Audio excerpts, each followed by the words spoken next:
कैसे हो मेरे प्रिय विद्यार्थियों।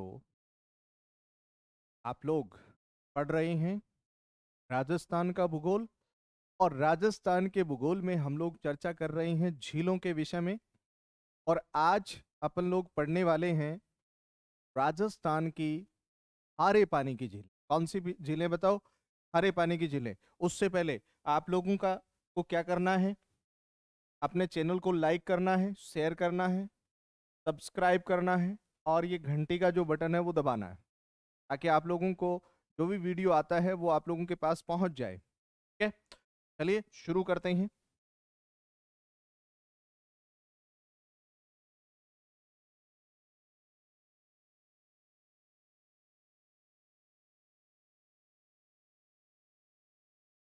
देखिए, आज अपने को पढ़ना है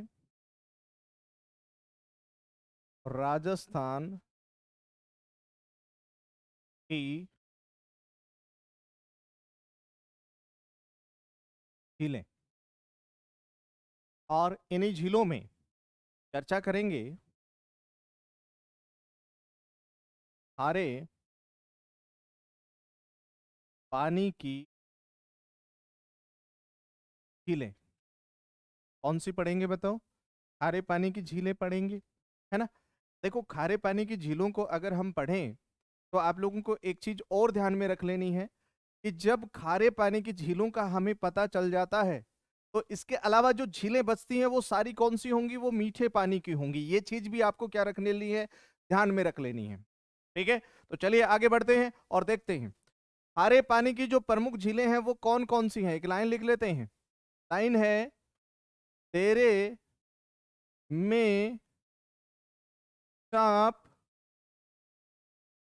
कालू कुत्ता डीफ रहते हैं। भाई लाइन क्या है बताओ? लाइन है, डेरे में सांप कालू कुत्ता डीफ रहते हैं। अब देख लो, ये खारे पानी की जो झीलें हैं वो हैं कौन कौन सी।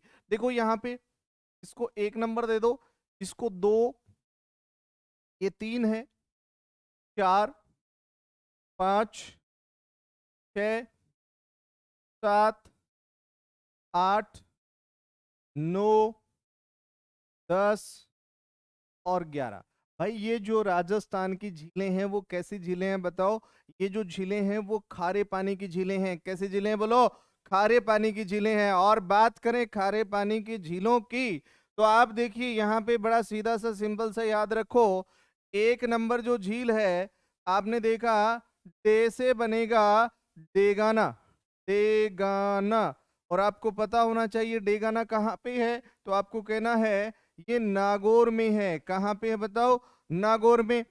फिर आया 2 नंबर, रे। रे से क्या मानना है? रेवासा। क्या बोलो? रेवासा। रेवासा कहां पे है? सीकर में। बोलो कहां पे है? सीकर में। सा से बोलिए। सा से होगा सांभर। क्या होगा? सांभर होगा। और ये सांभर कहाँ पे है? तो आपको कहना है जयपुर में है। इसके अलावा अगर पैसे देखोगे तो पैसे होगा पंच पदरा। कौन सी बताओ?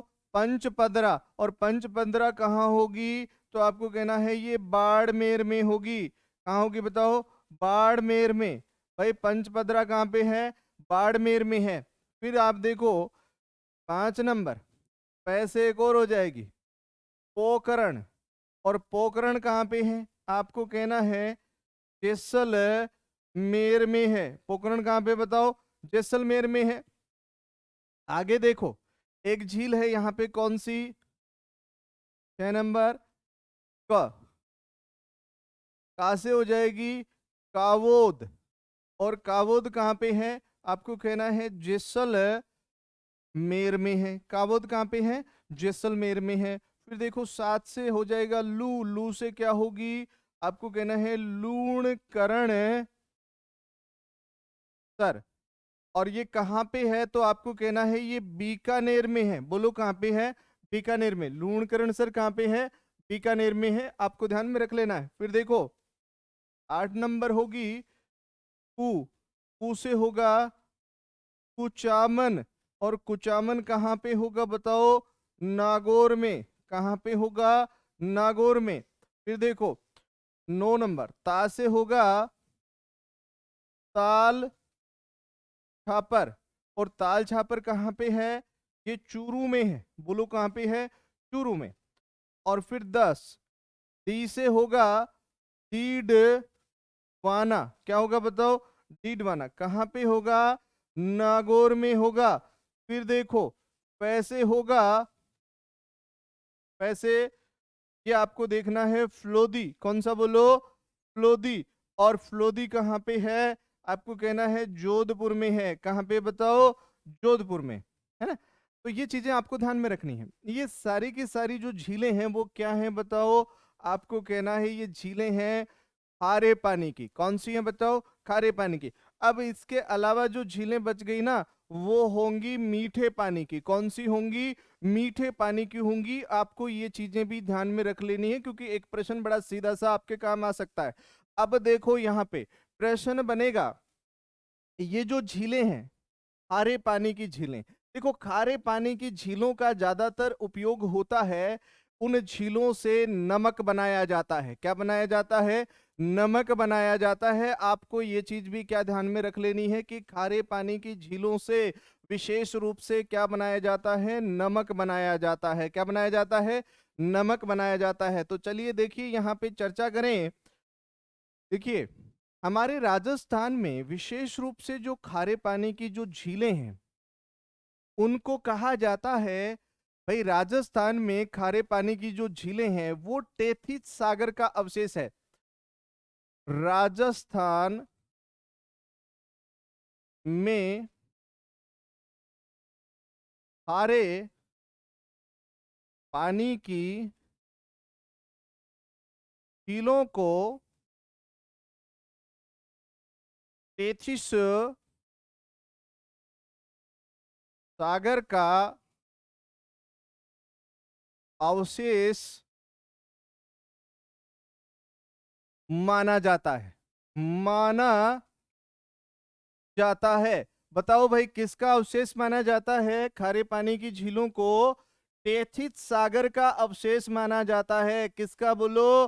टेथिस सागर का अवशेष माना जाता है। और आप लोगों को यह चीज ध्यान में रख लेनी है। दूसरा प्रश्न देखिए, यहां पे हम लोग बात करें तो देखिए जो हमारा जो जल होता है ना, जल विशेष रूप से जल के भी क्या होते हैं? विभिन्न स्तर होते हैं लवणता के आधार पर। देखो प्रश्न बनेगा, लवणता के आधार पर जल में विभिन्नता देखो क्या होती है, आपको ध्यान में रख लेना है। आपको सीधा सा प्रश्न आपसे बन रहा है कि लवणता के आधार पर जल के विभिन्न जो स्तर होते हैं उनमें जो विभिन्नता देखने को मिलती है। अब आपसे प्रश्न किया जाएगा, देखो खारे पानी की झीलें होती हैं, बड़ी सीधी सी बात है। अब आपको देखो एक जल आता है आप लोगों के सामने, मैं यहां पे प्रश्न करूं, पेय योग्य जल। कौन सा जल बताओ? पेय योग्य जल। एक जल होता है पेय योग्य जल, और एक होता है कृषि योग्य जल। कौन सा जल? कृषि योग्य जल। एक होता है ब्रेकिस जल। कौन सा जल बोलो? ब्रेकिस जल होता है। और एक होता है सेलाइन व लवणीय जल। एक होता है ब्राइन वाटर। कौन सा वाटर बताओ? Brine water. देखो यहां पे आप लोग ध्यान में रखना भाई, सीधी सी बात मैं कर रहा हूं यहां पे। पेय योग्य जल, क्या आप लोग मुझे बता सकते हो कि जो लवण होते हैं, देखो एक चीज समझो यहां पे, जो हमारे महासागर होते हैं उनमें जो हमें औसत लवणता देखने को मिलती है, तो विशेष रूप से हम लोग कहते हैं कि महासागरों में जो लवणता होती है उसको प्रति हजार में मापा जाता है। किस में मापा जाता है? प्रति हजार में। ठीक है ना? देखो जो जल में लवणता होती है उसको प्रति हजार में मापा जाता है। तो आप लोग यहाँ पे ध्यान रख लेना। देखो यहाँ पे मैं कुछ प्रश्न कर रहा हूं आपसे कि पेय योग्य जल कौन सा होता है। क्या आप मुझे बता सकते हो कि पीने योग्य जल कौन सा होता है? भाई जिस जल का हम लोग सेवन करते हैं उसमें लवणता कितने प्रति हजार होती है? तो आप देखो यहाँ पे मैं बात करूं, यहाँ पे पेय योग्य जल, अगर जल 0 से 1 प्रति हजार, क्या बोलो, ये प्रति हजार का सिंबल है।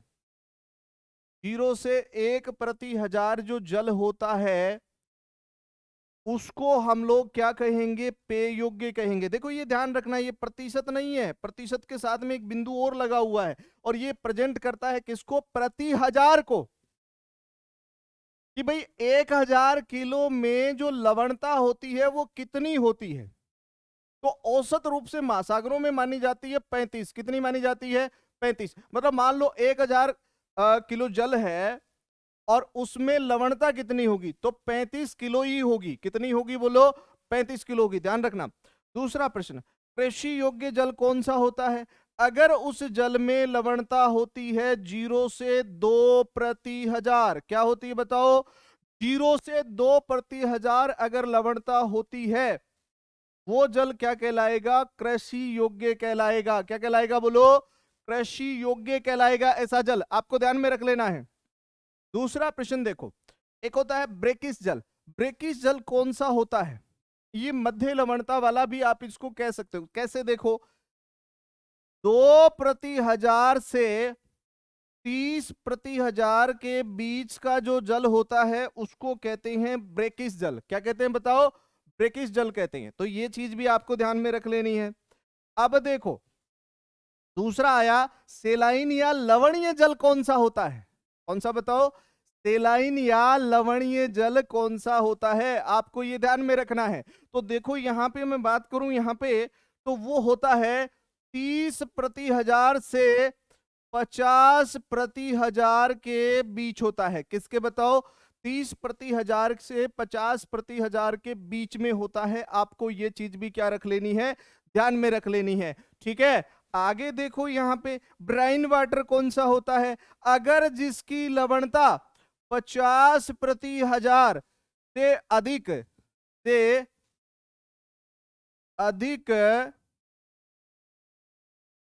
होती है, मतलब जिसकी लवणता क्या होती है बताओ? ब्राइन वाटर किसको कहेंगे भाई? 50 प्रति हजार से अगर अधिक लवणता होती है उसको क्या कहा जाता है? ब्राइन वाटर कहा जाता है। देखो अब यहां पे ये जो पेय योग्य जल है ना, इसमें आप यूं समझो कि यहां पे आप लोगों को सीधा देखना है 0 से 1 प्रति हजार के बीच में। भाई 0 से 1 प्रति हजार लवणता जो होती है उसको हम लोग पीने योग्य जल मानते हैं। जैसे मान लो आपको ऐसे मानना है कि मान लो 1 केजी जल है। क्या है? 1 केजी जल है ना? तो ये जो 1 केजी जल है ना, इसमें जो जो लवणता होती है ना वो आपको कहनी होती है कि भाई वो 1 ग्राम ही होती है। क्या होती है बताओ? 1 ग्राम प्रति किलो। मतलब आप यूं समझ लो, इसको यूं लिख दो, 1 ग्राम प्रति 1 केजी। ठीक है ना? मतलब आपको यूं समझना है कि 1 किलो में केवल कितना लवणता होगी? 1 ग्राम।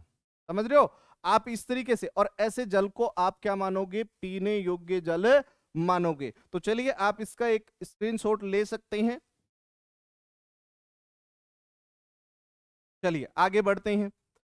दूसरा प्रश्न यहां पे हम लोग बात करें, देखो प्रश्न बनता है कि जो हमारे महासागर होते हैं, क्या होते हैं? महासागर होते हैं। अगर हम महासागरों के विषय में बात करें, उनके जल की बात करें, क्योंकि उनके खारेपन की बात करें, तो एक चीज आपको और समझ लेनी है यहाँ पे जो कि आपके लिए इंपॉर्टेंट हो सकती है। ठीक है ना? तो देखो यहाँ पे अगर हम लोग बात करें तो जो औसत लवणता मानी जाती है ना वो मानी जाती है कितनी, देखो महासागरों में, महासागरों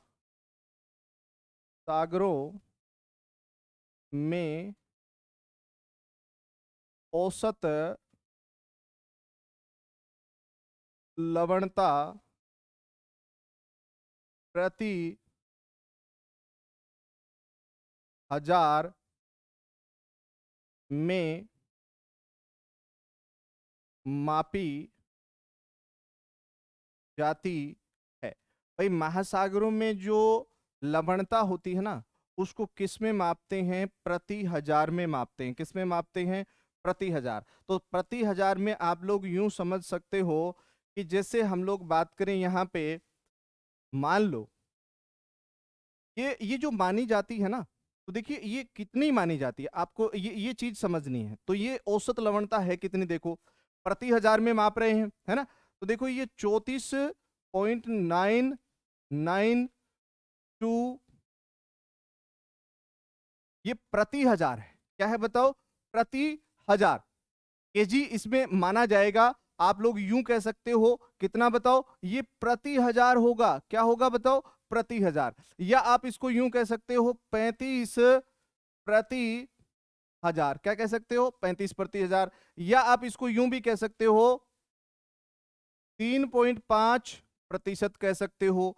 या आप इसको यूं कह सकते हो भाई 1 ग्राम प्रति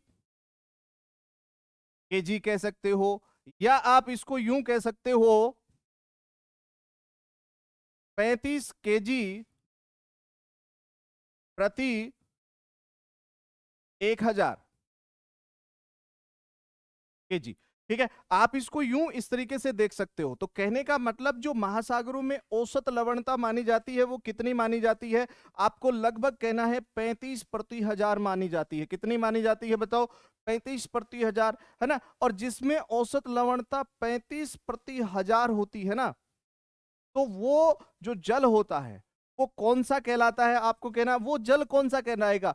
तो वो कहलाएगा सेलेनाइट या लवणीय जल। कौन सा जल बोलो, सेलेनाइट या लवणीय जल। क्या बोलोगे उसको, सेलेनाइट या लवणीय जल कहा जाता है। और देखिए हमारा जो ये जो जल होता है, विशेष मैं इसमें बात करूं तो इसमें देखिए एक, आप यूं कह सकते हो कि एक विद्वान रहे हैं डिटमोर। कौन, डिटमोर। और ये इन्होंने जो है ना, जो महासागरीय लवण जल होता है उसमें लगभग इन्होंने जो 47 तत्व माने हैं, और उनमें से 7 सबसे इंपॉर्टेंट माने हैं। और इन 7 में से सबसे इंपॉर्टेंट होता है सोडियम क्लोराइड। और ये जो सोडियम क्लोराइड होता है ना, ये महासागरीय जल में हमें मिलता है कितना, 77.8 प्रतिशत। ये प्रतिशत में कितना बोलो, मतलब टोटल जो लवणीय पदार्थ होते हैं ना, उन टोटल लवणीय पदार्थ में हमें महासागरीय जल में कितना मिलेगा, तो आपको कहना है 77.8%। कितना बोलो, 77.8% आपको मानना है। ये भी आपको ध्यान में रख लेनी है, इस चीज को भी आप ध्यान में रखिए। दूसरा प्रश्न मैं आप लोगों से यहां पे करूं तो देखिए ये जो औसत लवणता हमने बात की, दूसरा प्रश्न एक और बनता है हमारे लिए। देखो हम बात कर रहे हैं झीलों की, तो प्रश्न बनेगा कि विश्व की जो है जो अधिकांश लवणता हमें देखने को मिलती है, विश्व में जो अधिकांश लवणता हमें देखने को मिलती है, तो आपको कहना है 20 डिग्री उत्तरी अक्षांश से 40 डिग्री उत्तरी अक्षांश के बीच मिलती है ना। तो देखो विश्व में जो सर्वाधिक हमें लवणता देखने को मिलती है ना, तो आपको कहना है 20 डिग्री उत्तरी अक्षांश से 40 डिग्री उत्तरी अक्षांश। भाई संसार भर में इन अक्षांशों के बीच में हमें लवणता क्या देखने को मिलती है, ज्यादा देखने को मिलती है, ध्यान रखना है यहाँ पे। और यहाँ इन अक्षांशों के बीच में अगर लवणता की बात करोगे तो यहाँ पे आपको मिलेगा 36 प्रति हजार। मतलब 1000 में कितने केजी? 36 केजी। कितना बताओ? 36 केजी। तो आपको कहना है 1000 में आपको मिलेगा यहाँ पे 36 प्रति हजार, ठीक है ना। तो ये आपको ध्यान में रख लेना। तो ये संसार में सर्वाधिक यहाँ पे मिलेगा। ध्यान में रखने वाली बात आप लोगों के लिए यही है यहाँ पे। दूसरा प्रश्न आप देखो, अब ये जो हमारा संसार होता है, ठीक है, देखो आप यूं समझो इसको, जैसे इस तरीके से मैं बात करूं, आपके सामने ये ग्लोब है और ये आपके सामने है यहाँ पे 0 डिग्री भूमध्य रेखा। कौन सी रेखा है ये? इसको बोलो भूमध्य रेखा। कौन सी रेखा बताओ? भूमध्य रेखा। अब यहाँ पे जो है एक रेखा यहाँ पे है, इसको बोला जाता है करक रेखा। कौन सी रेखा? करक। इसको बोला जाता है मकर रेखा। बोलो कौन सी रेखा? मकर रेखा, है ना। इसको बोला जाता है 23.5 डिग्री 23 डिग्री 30 मिनट उत्तरी अक्षांश रेखा। कौन सी रेखा बताओ? उत्तरी अक्षांश रेखा। और इसको बोलते हैं 23 डिग्री 30 मिनट 23 डिग्री 30 मिनट दक्षिणी अक्षांश रेखा। क्या बोला जाता है बताओ? दक्षिणी अक्षांश रेखा इसको बोला जाता है। तो आपको ये चीज भी क्या रखनी है? ध्यान में रखनी है। अब देखो होता क्या है कि ये जो क्षेत्र है ना, ये वाला कर्क रेखा और मकर रेखा के बीच का क्षेत्र, तो ध्यान रखना यहाँ पे सूर्य की जो किरणें होती हैं वो साल भर क्या गिरती हैं? सीधी गिरती हैं। तो यहाँ पे आप लोगों को देखने को मिलेगा कि यहाँ ये जो क्षेत्र आएगा ये तो किसमें आएगा?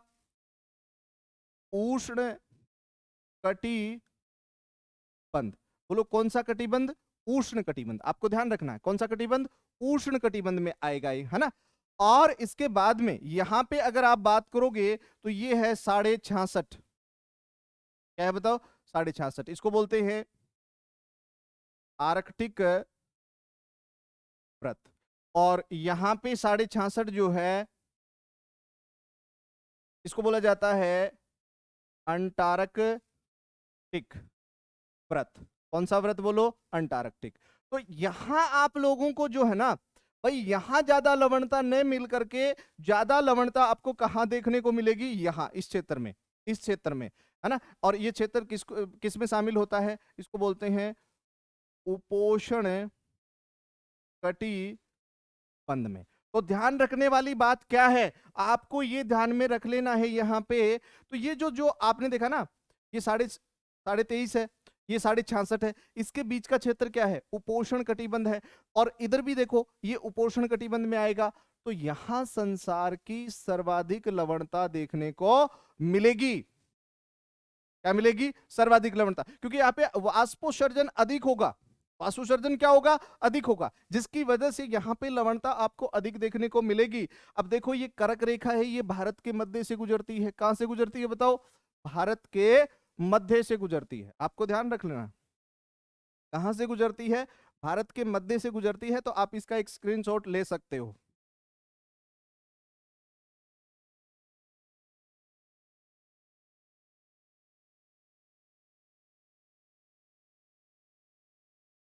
अब देखो उसके बाद में आपको क्या ध्यान में रखना है, तो ये चीज आपने यहां पे देखी। दूसरा मैं आप लोगों से यहां पे चर्चा करूं तो एक प्रश्न बनेगा आप लोगों के सामने कि विश्व की सबसे बड़ी खारे पानी की झील कौन सी है? प्रश्न बना, विश्व विश्व की सबसे बड़ी खारे पानी की झील बताओ कौन सी है? तो आपको कहना है कैस्पियन सागर। कौन सा सागर? बोलो कैस्पियन सागर। देखो ये विश्व की सबसे बड़ी खारे पानी की झील मानी जाती है। कौन सी बताओ? कैस्पियन सागर विश्व की सबसे बड़ी खारे पानी की झील मानी जाती है। आपको ध्यान में रख लेना है। दूसरा प्रश्न बनेगा भाई विश्व की सबसे खारी झील कौन सी है? मतलब विश्व की सबसे खारे पानी की झील कौन सी है, तो बताओ। विश्व की सबसे खारे पानी की झील, तो आपको कहना है वान झील। कौन सी झील बताओ, वान झील। अब ये जो वान झील है ना, ये कहां पे है, तो आपको कहना है वान झील कहां पे है, ये है अनातोलिया का पठार, अनातोलिया का पठार, टर्की। भाई कहां पे है, अनातोलिया का पठार टर्की है। और एक और चीज समझना यहां पे, ये जो वान झील है ना, कौन सी बताओ, वान झील, इसका जो खारापन है ना, वो पता है कितना है, तो आपको कहना है 330 प्रति हजार है। कितनी खारी है ये झील, 330 प्रति हजार खारी झील है। आपको ध्यान में रख लेना है कि महासागरीय जो जल होता है, जल का जो खारापन मापा जाता है वो प्रति हजार में मापा जाता है, याद रखना। दूसरा प्रश्न बनेगा, एक झील है जिसको बोला जाता है मृत सागर। कौन सा सागर बताओ, मृत सागर। और ये जो मृत सागर है ना, आपको ध्यान रखना, इसका जो खारापन है वो है 230 प्रति हजार। कितना है बताओ, 230 प्रति हजार। किसका बताओ, मृत सागर। अब ये मृत सागर है कहां पे, तो आपको कहना है जॉर्डन व इजराइल के बीच स्थित है। और आपको यह भी ध्यान रखना, यह एक भ्रंश घाटी में स्थित झील है। किसमें स्थित है, एक भ्रंश घाटी में स्थित झील है। आपको यह भी ध्यान में रख लेना है। भाई किसमें स्थित है, भ्रंश घाटी में स्थित है। कौन सी झील, आपकी मृत सागर। और एक और बहुत अच्छा प्रश्न इसके ऊपर बनने वाला है, वो क्या बनेगा, तो आपको कहना है इसके ऊपर जो दूसरा जो अच्छा प्रश्न बन रहा है वो क्या बन रहा है, तो आपको कहना देखो, संसार का सबसे नीचा स्थल। भाई ये जो मृत सागर है ना, ये संसार का सबसे नीचा स्थल माना जाता है। क्या माना जाता है, संसार का सबसे नीचा स्थल। तो भाई एक प्रश्न बनेगा यहां से आप लोगों के लिए कि राजस्थान का सबसे नीचा स्थल कौन सा है, कौन सा है राजस्थान का सबसे नीचा स्थल, बताइए फटाफट। तो देखिए राजस्थान का सबसे नीचा स्थल माना जाता है कौन सा, सांभर झील। कौन सा बोलो, सांभर झील। देखो राजस्थान में सांभर झील राजस्थान का सबसे नीचा स्थल माना जाता है। तो ध्यान रखना, और इसकी जो समुंदर तल से ऊंचाई है ना, समुंदर तल से ऊंचाई, तो ये कितनी है, तो आपको कहना है समुद्र तल से इसकी ऊंचाई है, आप कह सकते हो 360 मीटर के करीब है। लगभग कितनी है बताओ, 360 मीटर के करीब है लगभग। आपको ये चीज भी ध्यान में रख लेनी है, ठीक है। आगे बढ़े, तो आगे बढ़े तो आप देखिए, आप इसका स्क्रीनशॉट ले सकते हैं।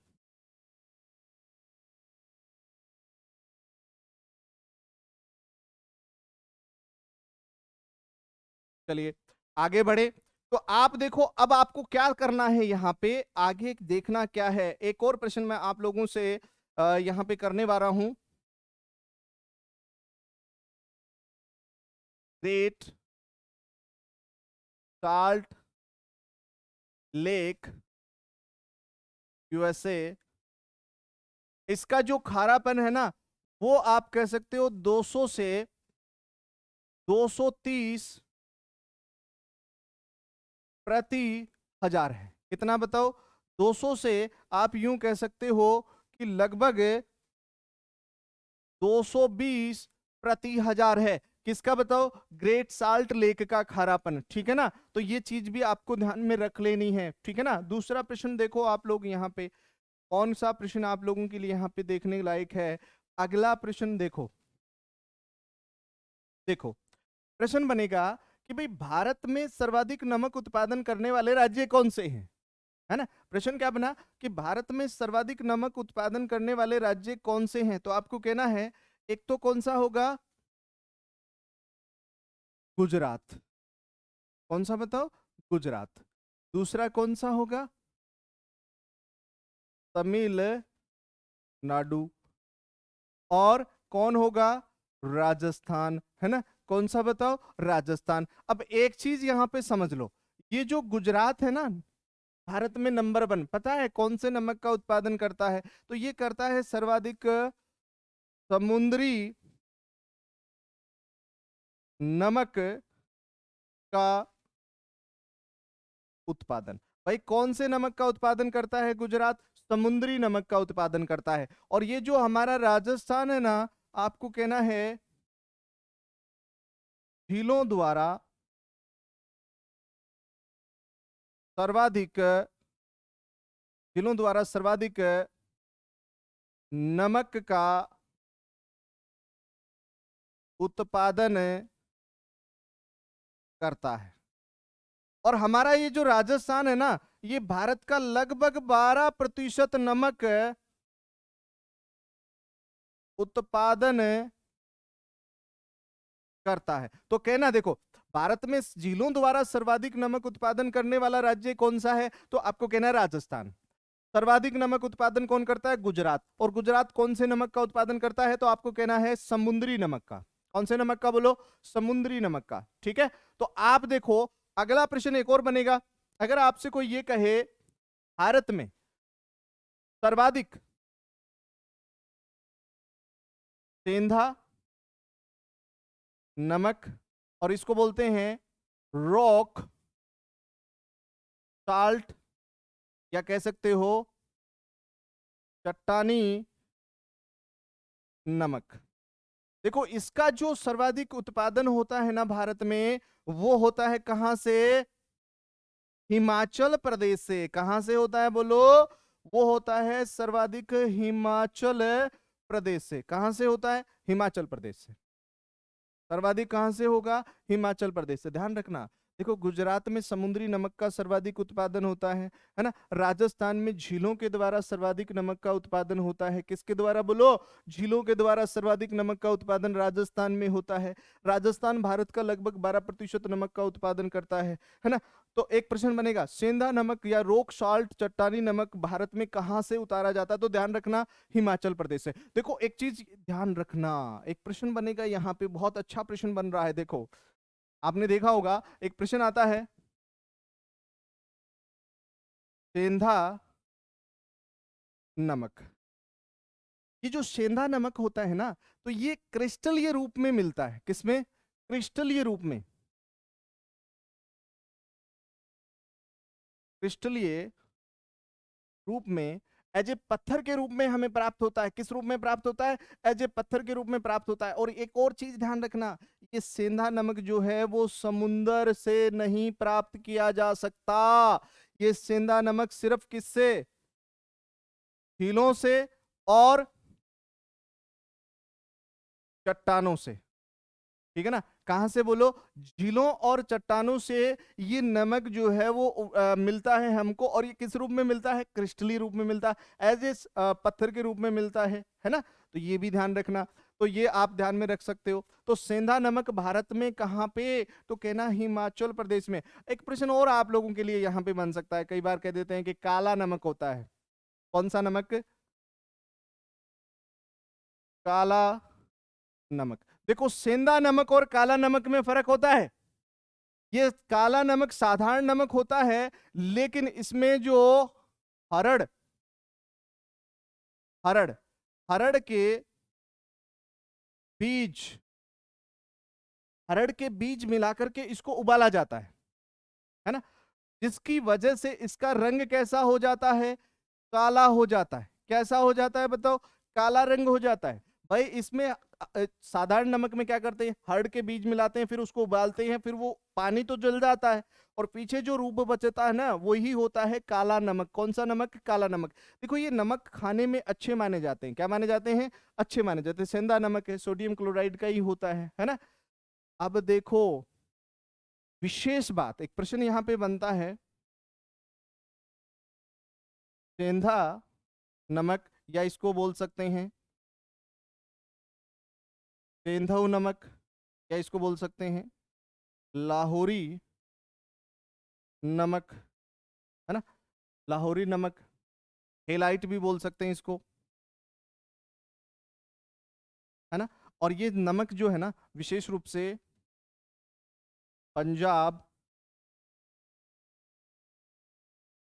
पाकिस्तान में प्राप्त होता है। कहाँ प्राप्त होता है बताओ, पाकिस्तान में। भारत में सेंधा नमक कहाँ प्राप्त होता है, तो आपको कहना है हिमाचल प्रदेश में। कौन से प्रदेश में, हिमाचल प्रदेश में। तो ये चीज भी आपको क्या रखनी है, ध्यान में रख लेनी है, ठीक है। आगे बढ़े, तो चलिए आगे बढ़ते हैं। तो देखो सेंधा नमक, वो कहते हैं ना, सेंधा नमक का प्रयोग लोग जो है व्रत में कर सकते हैं, व्रत रखते हैं ना लोग, तो उसमें कर सकते हैं। लेकिन काले नमक का नहीं कर सकते, क्योंकि इसमें हरड़ के बीज मिलाए जाते हैं, फिर उसको उबाला जाता है और उबालने के बाद में विशेष रूप से वो पानी तो जो है वो उड़ जाता है और वो नीचे बच गया कौन, जो है लवण। तो वो उसका कलर कैसा हो जाता है, काला हो जाता है हरड़ के बीजों की वजह से। तो वो व्रत में यूज नहीं करते हैं, लेकिन सेंधा नमक को कर लेते हैं। दूसरा प्रश्न देखो, दूसरा प्रश्न यहाँ पे बनेगा कि हम लोग बात कर रहे हैं किसकी, किलों की। किसकी कर रहे हैं बताओ, किलों की। तो एक चीज और समझ लो यहाँ पे, देखो भारत की सबसे बड़ी खारे पानी की झील कौन सी है,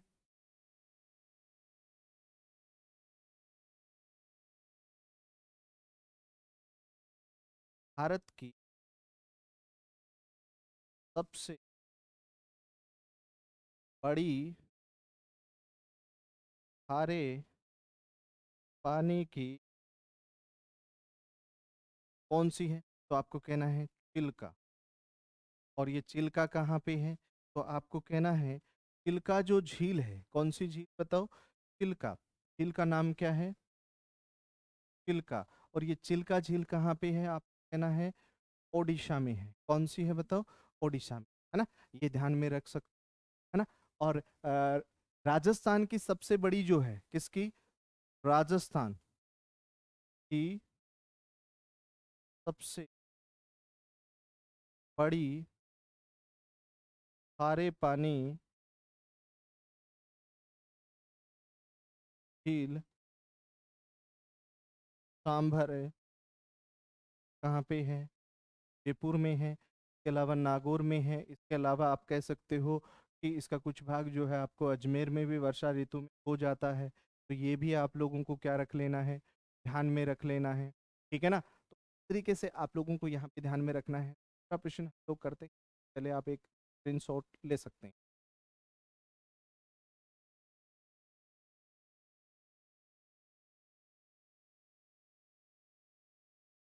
चलिए आगे बढ़ते हैं।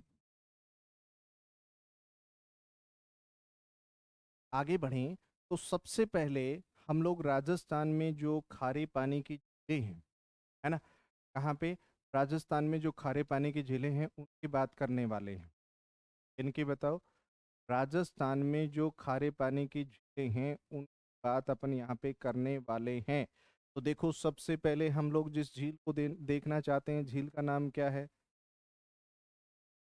सांभर है ना।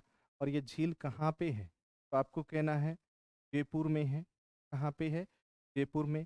लेकिन वर्षा ऋतु में इसका जल जो है वो नागौर, अजमेर तक फैल जाता है। कहाँ तक फैल जाता है बताओ, जयपुर, नागौर, अजमेर तक फैल जाता है। आपको ध्यान में रख लेना, ठीक है। तो ये जो झील है कौन सी बताओ, सांभर झील। कौन सी झील, सांभर झील। आप इसको यूं समझो कि भाई इस तरीके से आपको एक झील मिलेगी, है ना। इस तरीके से एक झील है, और इस झील को हम लोग क्या कहते हैं, कहते हैं सांभर कौन सी झील है? सांभर झील, है ना। ध्यान क्या रखना है कि इस झील में विशेष रूप से आपसे जो प्रश्न किया जाएगा, इस झील में जो नदियां अपना जल डालती हैं, और दूसरा प्रश्न मैं आपसे ये करने वाला हूं यहाँ पे, इसका जो लगभग अक्षांशीय विस्तार माना जाता है, अगर उसकी बात करें तो आप लोग कह सकते हो कि ये 25 डिग्री उत्तरी अक्षांश से 27 डिग्री उत्तरी अक्षांश में स्थित है। और आप यूं कह सकते हो, इसका जो देशांतरीय विस्तार है वो 74 डिग्री पूर्वी देशांतर से 75 डिग्री पूर्वी देशांतर पर स्थित है। ठीक है, आप लोग ये कह सकते हो कौन सी झील के विषय में? हमारी सांबर झील के विषय में। कौन सी झील के विषय में? सांबर। अब देखो, ये जो झील है जयपुर से 80 किलोमीटर की दूरी पर स्थित है। कितनी दूरी पर स्थित है? तो आपको कहना है, आप जयपुर से जब जाओगे ना सांभर, तो आपको क्या करना है कि लगभग 80 किलोमीटर की दूरी पे स्थित है ना। बाई बस जा सकते हो आराम से, कोई दिक्कत नहीं है ना। तो ये भी हम लोग कह सकते हैं। अब देखो, इसमें जो नदियां गिरती हैं, तो आपसे प्रश्न पूछा जाएगा, नदियां भाई सांभर झील में कौन कौन सी नदियां अपना जल डालती हैं? तो आपको कहना है, एक तो है इसमें खारी। कौन सी नदी है? खारी। भाई नदी का नाम एक तो है कौन सी? आपको कहना है खारी। एक है खंडेला। कौन सी? खंडेला। एक यहाँ पे कौन सी है? आपको कहना है रूपनगढ़। और एक नदी इसमें मानी जाती है मंथा। देखो, ये प्रमुख नदियां मानी जाती हैं। इसके अलावा और भी छोटी छोटी नदियां व नालों के माध्यम से इस झील में क्या पहुंचता है? जल पहुंचता है। आपको ये चीज भी क्या रखनी है? ध्यान में रख लेनी है। ठीक है। दूसरा देखो, एक बहुत ही अच्छा प्रश्न यहाँ पे बनेगा हमारे लिए, जो सांबर झील है। कौन सी? सांबर झील। तो आपको कहना है, इस झील को 1990 में रामसर साइट, या इसको बोल सकते हैं नम भूमि क्षेत्र में शामिल किया गया है। इसका मतलब ये विश्व धरोहर में क्या है? शामिल है। किसमें शामिल है? विश्व धरोहर में शामिल है, रामसर साइट के रूप में। राजस्थान में दो ही रामसर साइट है, एक केवलादेव घना पक्षी विहार और एक है सांबर। तो सांबर को इसमें शामिल किया गया था 1990 में, आप लोग कह सकते हो।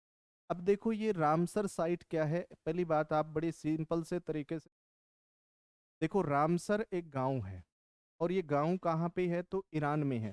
देखो, रामसर क्या है? रामसर कहाँ स्थित है? तो आपको कहना है ईरान में स्थित है ना। और यहाँ पे हुआ क्या था? 2 फरवरी 1971 में विश्व के कुछ देशों का यहाँ पे सम्मेलन हुआ था, और उस सम्मेलन में यही कहा गया कि हमें विश्व की जो आर्द्र नम भूमि है उसको बचाना है ना। ये आर्द्र जल भूमि हमें झीलों के रूप में देखने को मिल सकती है, दलदल के रूप में देखने को मिल सकती है ना। क्योंकि अगर इसको हम लोग बचाएंगे तो पृथ्वी का तापमान नहीं बढ़ेगा, और अगर पृथ्वी का तापमान नहीं बढ़ेगा तो पारिस्थितिक संतुलन जो है वो यहाँ पे बना रहेगा। तो इसका बेनिफिट ये है। ठीक है।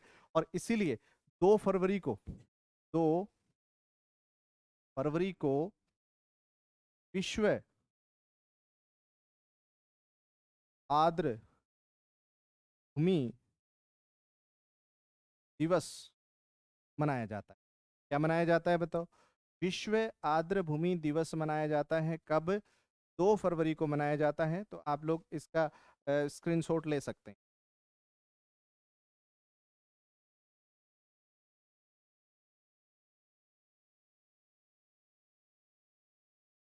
फिर देखो, उसके बाद में हम लोग यहाँ पे चर्चा करें कौन सी झील के विषय में? सांभर झील।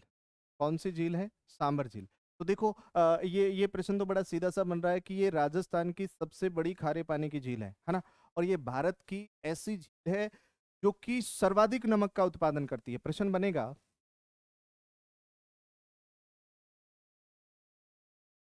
भारत की सर्वाधिक नमक उत्पादन करने वाली, तो बताओ कौन सी है? तो आपको कहना है वो झील है कौन सी? सांभर, है ना? और ये सांभर जो है वो भारत का कितना नमक उत्पादन करती है? तो आपको कहना है 8.7% नमक का उत्पादन करती है। कौन सी झील करती है? सांभर झील करती है। और किसका करती है? भारत का करती है। आपको ये चीज भी क्या रखनी है, ध्यान में रख लेनी है। दूसरा प्रश्न देखो, यहाँ पे जो नमक उत्पादन का जो कार्य है वो कौन करता है? तो आपको कहना है, देखिए, हिंदुस्तान साल्ट लिमिटेड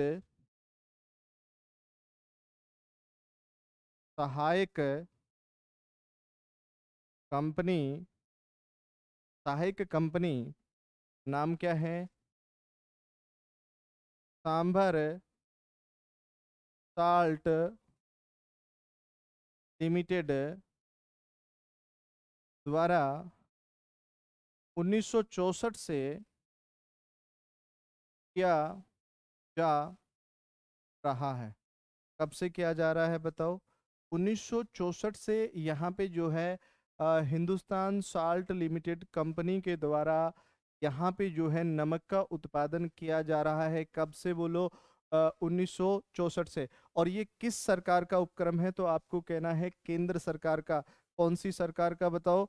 केंद्र सरकार का। लेकिन यहाँ पे लोगों ने क्या किया है कि छोटे छोटे जो हैं बोरवेल बनाने शुरू कर दिए हैं। अपना बोरवेल करते हैं और बोरवेल करके यहाँ के पर्यावरण को भी नुकसान पहुंचा रहे हैं। और यहाँ पे पक्षियों को भी क्या हो रहा है, नुकसान हो रहा है ना? तो यहाँ पे हम लोग कह सकते हैं कि बड़ी प्रॉब्लम अभी आ रही है पर्यावरण को लेकर के, क्योंकि आसपास लोगों ने बोरवेल कर लिए हैं और वो नमक का उत्पादन कर रहे हैं। ये बड़ी ही दिक्कत का विषय है, ठीक है ना? तो ये भी आप लोगों को क्या रखना है, ध्यान में रखना है, ठीक है? तो देखिए, ये जो बोरवेल है, ये जो बोरवेल की जो संख्या बढ़ रही है, ये इसके लिए, इसको रोकने के लिए, है ना? देखिए, नरेश कादियान द्वारा सुप्रीम कोर्ट में जनहित याचिका लगाई गई है। भाई जो नरेश कादियान है, इन्होंने सुप्रीम कोर्ट में क्या किया है, जनहित याचिका लगाई है कि भाई ये जो अवैध रूप से बोरवेल हो रहे हैं इनको रोका जाए। बहुत बड़ी प्रॉब्लम यहाँ पे हमें देखने को मिलती है, ठीक है ना? ये भी ध्यान रखना। दूसरी बात, एक और प्रश्न आप लोगों के लिए काफी अच्छा बन सकता है। वो क्या बनेगा? देखिए, मैं आपसे कहूं, नवंबर 2019 को, नवंबर 2019 को इस झील के किनारे एक बहुत बड़ी घटना घटित हुई। और वो घटना क्या थी? तो आपको कहना है, यहाँ पे कुछ, आप यूं कह सकते हो कि जैसे उत्तरी एशिया से, है ना, कुछ पक्षी यहाँ पे आते हैं और वो उन पक्षियों की बड़ी संख्या में मृत्यु हो गई, है ना? बहुत सारे पक्षी यहाँ पे मारे गए। अब आप देखिए, जिनमें आप लोग कह सकते हो फ्लेमिंगो। कौन सा? फ्लेमिंगो एक पक्षी है। कौन सा? फ्लेमिंगो। वो यहाँ पे आता है, उत्तरी एशिया से आते हैं ये पक्षी, जिसको हम लोग कहते हैं फ्लेमिंगो, है ना? और फ्लेमिंगो के अलावा यहाँ पे कुछ जल पक्षी भी देखने को मिलते हैं। क्या देखने को मिलते हैं? जल पक्षी भी देखने को मिलते हैं। तो बड़ी संख्या में इन पक्षियों की मृत्यु हुई, मतलब यूं कह दो कि लगभग 20,000 से भी अधिक पक्षी यहाँ पे मारे गए थे इस झील के ऊपर, है ना। तो इसका जो वैज्ञानिकों ने पता लगाया कि भाई वो किस वजह से मारे गए, तो यहाँ पे एक प्रश्न बनता है, बोटुलिज्म, कि बोटुलिज्म रोग के कारण ऐसा हुआ है। कौन से रोग के कारण? बोटुलिज्म रोग के कारण। अब ये कैसा रोग था? तो ऐसा कहा जाता है कि ये फूड पॉइजनिंग की वजह से मारे गए थे। किसकी वजह से? फूड पॉइजनिंग की वजह से मारे गए थे। ये भी यहाँ पे देखने को मिलता है ना। और ये जो छोटे छोटे बोरवेल कर रहे हैं ना, इससे भी बहुत बड़ा नुकसान हो रहा है। ये भी एक विशेष बात अपने को देखने को मिलती है ना। अब दूसरा प्रश्न अगर हम लोग यहाँ पे देखें, ये जो झील है, इस झील के विषय में हम लोग बात करें तो देखो, इसके ऐतिहासिक दृष्टि से अगर बात करें इस झील की, तो आपको कहना है यहाँ पे जो है ना, शाकंभरी शाकंभरी माता का मंदिर स्थित है। भाई कौन सी माता का? शाकंभरी माता का। और कहते हैं कि ये चौहानों की जो है कुलदेवी रही है। कौन? शाकंभरी माता। तो ये जो शाकंभरी माता का यहाँ पे मंदिर है, और इसकी एक सबसे बड़ी विशेषता ये रही है कि जो शाकंभरी माता का मंदिर है, ऐसा कहते हैं क्षेत्र में बहुत बड़ा वन क्षेत्र हुआ करता था, लेकिन शाकंभरी माता ने उस पे वन क्षेत्र को तब्दील कर दिया। वन क्षेत्र तो वहां से हट गए, और वो स्वर्ण धातु के रूप में, सॉरी, चांदी धातु के रूप में, है ना, इस क्षेत्र में बहुत बड़े धातु क्षेत्र इसको बना दिया गया। लेकिन उस ऊपर लोगों की लड़ाई झगड़े होने लग गए, है ना। तो लोगों ने ही जो जो भाई वरदान दिया था, वो वरदान शराब के रूप में हो गया। तो लोगों ने माता से कहा कि माता ये जो है ना, क्योंकि ये आपस में लोग लड़ रहे हैं इस धातु को लेकर के, तो इसलिए माता ने क्या किया, उस धातु को वहीं खत्म कर दिया और उसको कन्वर्ट कर दिया, लवण में कन्वर्ट कर दिया, ऐसा माना जाता है। और ऐसा भी कहते हैं कि वासुदेव चौहान के द्वारा इस झील के कुछ भाग का निर्माण करवाया गया था।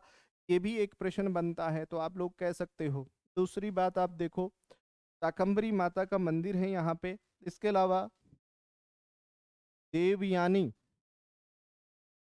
का मंदिर भी है। भाई किसका मंदिर है? देवयानी का मंदिर है। अब ये देवयानी कौन थी? तो देखो, देवयानी थी, देखिए, अपन लोग कह सकते हैं ये जो देवयानी थी ना, शुक्राचार्य। कौन बताओ? शुक्राचार्य की पुत्री थी। भाई किसकी पुत्री? शुक्राचार्य की पुत्री का नाम क्या था? देवयानी। अब ये शुक्राचार्य कौन थे? असुर गुरु थे। और ऐसा भी कहते हैं कि यहाँ पे असुर वर्ष पर्व का साम्राज्य विस्तृत था। और ऐसी जानकारी हमें महाकाव्य भारत से मिलती है। किससे? सॉरी, महाभारत से मिलती है। किससे मिलती है? महाभारत से हमें मिलती है। तो आपको ये भी कहना है कि असुर वर्ष पर्व का साम्राज्य यहाँ विस्तृत था। और ऐसा भी कहते हैं शुक्राचार्य ने अपनी पुत्री देवयानी का यहाँ विवाह किया था। तो ये भी एक विशेष बात अपने को देखने को मिलती है, इसलिए इनका यहाँ पे अपने को मंदिर देखने को मिलता है। दूसरा प्रश्न आप देखिए, यहाँ पे मैं बात करूं, दूसरा प्रश्न आप लोगों के लिए यहाँ मिलेगा। देखिए, चर्चा की जाए यहाँ पे अगले प्रश्न की। देखो, ये जो झील है ना, यहाँ पे हमें कुछ कवक कवक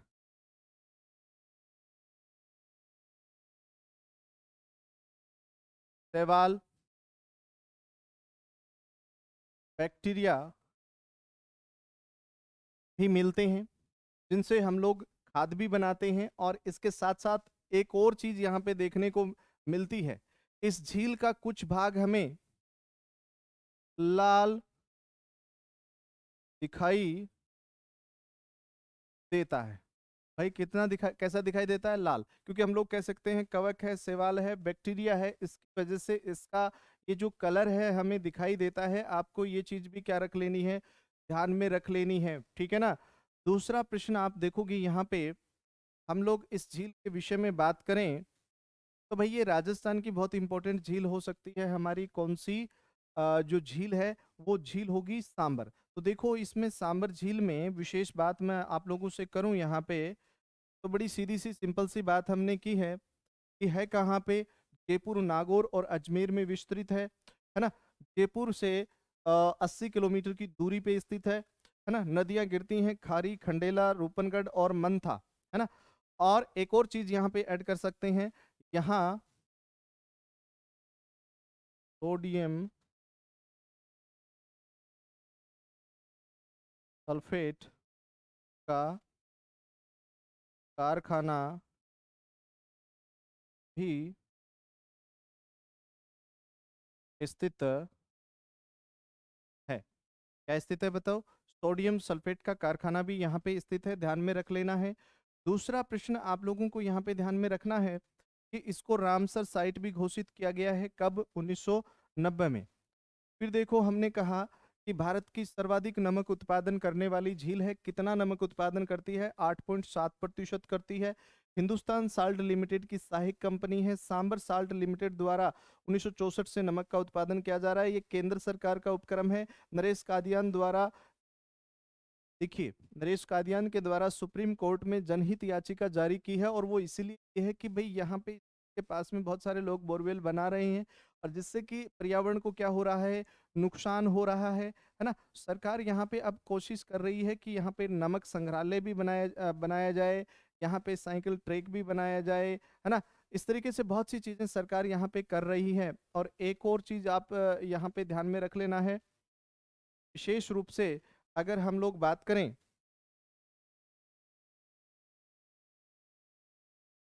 ये राजस्थान में टूरिस्ट सर्किट के रूप में भी इसको शामिल किया गया है इस झील में। तो आपको ये भी ध्यान में रख लेना है। यहाँ पे 2000, विशेष बात ध्यान रखना, यहाँ पे क्या आपको ध्यान में रखनी है, 2019 में विशेष क्या रहा, फ्लेमिंगो या उत्तरी एशिया से जो आने वाले पक्षी थे, बड़ी संख्या में उनकी क्या हुई, मृत्यु हुई। कब? नवंबर 2019 में, ध्यान रखना। और उसका कारण क्या बताया गया? ब्यूटुलिज्म रोग बताया गया कि एक फूड पॉइजन प्रकार का रोग होता है। शाकंभरी माता का यहाँ पे मंदिर है, देवयानी का मंदिर है। और शुक्राचार्य की पुत्री का नाम क्या था? देवयानी था, जो कि असुर गुरु थे। कौन? शुक्राचार्य। और असुर वर्ष परव का साम्राज्य यहाँ पे विस्तृत था, ऐसा भी कहा जाता है। तो आपको ध्यान में रख लेना है, ठीक है। दूसरा प्रश्न यहाँ पे हमने देखा, देखिए यहाँ पे कवक, शैवाल या बैक्टीरिया हमें देखने को मिलते हैं। इस झील का कुछ भाग हमें जब सैटेलाइट हमने जो उपग्रह से चित्र लिया तो उसमें वो कैसा दिखाई दिया? लाल दिखाई दिया। तो आपको ये भी क्या रखना है, ध्यान में रख लेना है। तो ये राजस्थान की एक महत्वपूर्ण झील है। उसके बाद में देखो अगली झील की हम लोग बात करें तो अगली झील लेंगे यहाँ पे पंच पदरा, या इसको बोल देते हैं पंच भद्रा। और कहाँ पे है ये? तो आपको कहना है बाड़मेर में है। कहाँ पे बताओ? बाड़मेर में है ना। इस झील की सबसे बड़ी विशेषता क्या है? इस झील का जो नमक है, नमक खाने में सर्वाधिक योग्य माना जाता है। क्यों माना जाता है? क्योंकि इस नमक में, इस नमक में 98% सोडियम क्लोराइड पाया जाता है।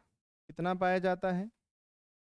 98% सोडियम क्लोराइड पाया जाता है, इसलिए ये नमक सबसे योग्य माना जाता है, ठीक है ना, ध्यान रखना। और एक और विशेष बात, एक जाति है यहाँ पे खारवाल। खारवाल जाति मोरली झाड़ी की टहनियों से नमक का उत्पादन करती है। भाई ये खारवाल जाति जो है मोरली झाड़ी की टहनियों से सदियों से नमक का यहाँ पे क्या करती आ रही है, उत्पादन करती आ रही है। और ऐसा भी कहते हैं इस झील का निर्माण जो है वो पंचा भील द्वारा करवाया गया। इसके द्वारा बताओ, पंचा भील के द्वारा इसका निर्माण करवाया गया। देखो एक चीज मैंने अभी कही थी आप लोगों को, ये प्रतिशत में सोडियम क्लोराइड अधिक है, जबकि समुद्री जल में सोडियम क्लोराइड होता है 77.8%, है ना। लेकिन जो जल में लवणता मापी जाती है वो प्रति हजार में मापी जाती है। तो जो लवण में औसत, जल में औसत लवणता मानी जाती है वो 35 प्रति हजार मापी जाती है। तो आपको ये चीज भी ध्यान में रख लेनी है। एक और झील आप लोगों को देखनी है यहाँ पे, और वो मैं आप लोगों से बताऊं, डीडवाना। अब ये डीडवाना कहाँ पे है? नागौर में है। कहाँ पे बताओ? नागौर में। और इसका जो जल होता है, सॉरी नमक होता है, खाने में योग्य नहीं होता है। भाई खाने में योग्य नहीं होता है, क्यों नहीं होता है? क्योंकि इसमें क्या मिलता है हमको? सोडियम सल्फेट मिलता है ना। और यहाँ पे जो है सोडियम सल्फेट का राज्य का बड़ा कारखाना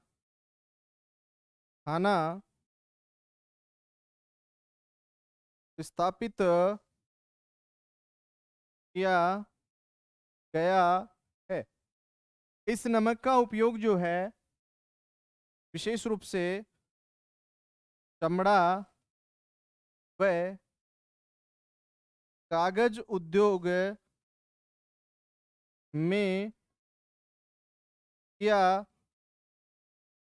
जाता है ना। यहाँ पे भी कोई झील नहीं है वैसे, बोरवेल कर रखा है, क्यारी में पानी डालते हैं, क्योंकि देखो ज्यादातर राजस्थान में क्यारी विधि यूज की जाती है। मतलब क्यारी में जल डाल दिया जाता है और जल जब सूख जाता है तो सूखने के बाद में विशेष रूप से वहां पे हमें नमक की प्राप्ति होती है। तो ये भी हम लोग यहाँ पे कह सकते हैं, ध्यान में रखने वाली बातें हैं ये, ठीक है ना। अगला प्रश्न आप लोगों को यहाँ पे मैं बात करूं, देखो यहाँ पे हमने जो है जो झीलों की चर्चा की है, बड़ी सीधी सी सिंपल सी चर्चा हम लोग करते आ रहे हैं झीलों के विषय में। और ये सारी की सारी हमने जो झीलें पढ़ी हैं वो खारे पानी की झीलें पढ़ी हैं। कौन सी बताओ?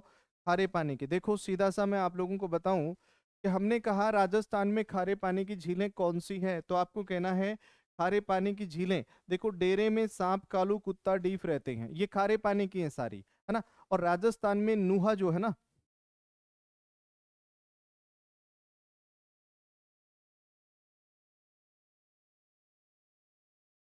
नावा, नागौर,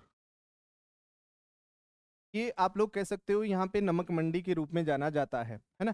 अब देखो इसमें कुछ देखो हमने तांबर झील देखा, डिडवाना देखा, पंचपदरा देखा, है ना। इसके अलावा जो झीलें हैं वो स्थानीय स्तर पर नमक का उत्पादन करती हैं, है ना, स्थानीय स्तर पे, है ना, वही पूर्ति उनकी हो पाती है। और इसमें आप लोग यूं कह सकते हो कि ये जो कावोद जैसलमेर वाली झील है इसका भी नमक जो है वो उच्च क्वालिटी का माना जाता है। कहते हैं कि इसमें 100% जो है वो आपको देखने को मिलता है क्या? Sodium chloride. तो ये भी ध्यान में रख लेना है। लूणकरण वाली झील इंपॉर्टेंट हो सकती है। तो ये सभी झीलें कैसी हैं? ये खारे पानी की झीलें हैं। कैसी है बताओ? खारे पानी की झीलें हैं जिनकी हमने चर्चा की है। तो आप देख लो यहाँ पे थोड़ा सा मैं आप लोगों को बता दूं। देखो सबसे पहला प्रश्न हमने लिया कि राजस्थान में खारे पानी की झीलें जो हैं वो क्या हैं? तेथिस सागर के अवशेष के रूप में जानी जाती हैं। लवणता के आधार पर जल में विभिन्नता पाई जाती है। देखो पीने योग्य जल कौन सा होता है? पीने योग्य जल होता है 0 से 1 प्रति 1000, जिसमें लवणता होती है वो पीने योग्य होता है।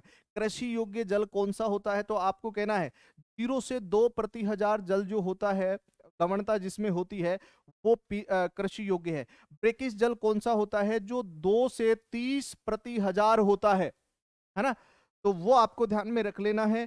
फिर सेलाइन लवणीय जल कौन सा होता है? 30 से 50 प्रति हजार।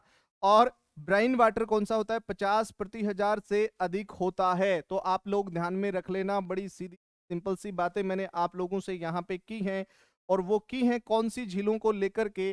खारे पानी की झीलों को। तो देखो सीधा सा समझ लो, यहाँ पे देखो विश्व की सबसे बड़ी खारे पानी की झील कौन सी है? कैस्पियन सागर। भारत की कौन सी है? चिल्का। राजस्थान की कौन सी है? सांबर। सांबर झील भारत में सर्वाधिक नमक का उत्पादन करती है, 8.7%, है ना।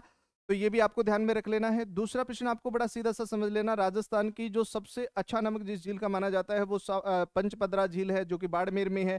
डीडवाना वाली झील का जो नमक है वो खाने के योग्य नहीं माना जाता है, क्योंकि सोडियम सल्फेट तैयार किया जाता है उससे। तो वहां पे ये भी हम लोग कह सकते हैं। तो इस प्रकार से आज हमने चर्चा की कौन सी झीलों की? राजस्थान की खारे पानी की झीलों की चर्चा की है। तो आप लोगों को मैं फिर से यही कहूंगा कि आप लोगों को क्या करना है? अपना जो चैनल है उसको क्या करना है? लाइक करना है, शेयर करना है, सब्सक्राइब करना है, और घंटी का बटन अवश्य दबाना, ताकि आपको नए टॉपिक का नोटिफिकेशन मिल सके। तो ध्यान रखना, ठीक है। और अपना चैनल का नाम क्या है? Geography by Omkar sir. Omkar sir भी लिखोगे तो भी चैनल क्या हो जाएगा? सर्च हो जाएगा। कोई दिक्कत यहाँ पे नहीं है, ठीक है। तो मैं आप लोगों से यही कहूंगा, जय हिंद, जय भारत, जय राजस्थान। और ये जो ओमिक्रॉन चल रहा है ना, इससे अपने आप को बचा करके रखिए। ओके।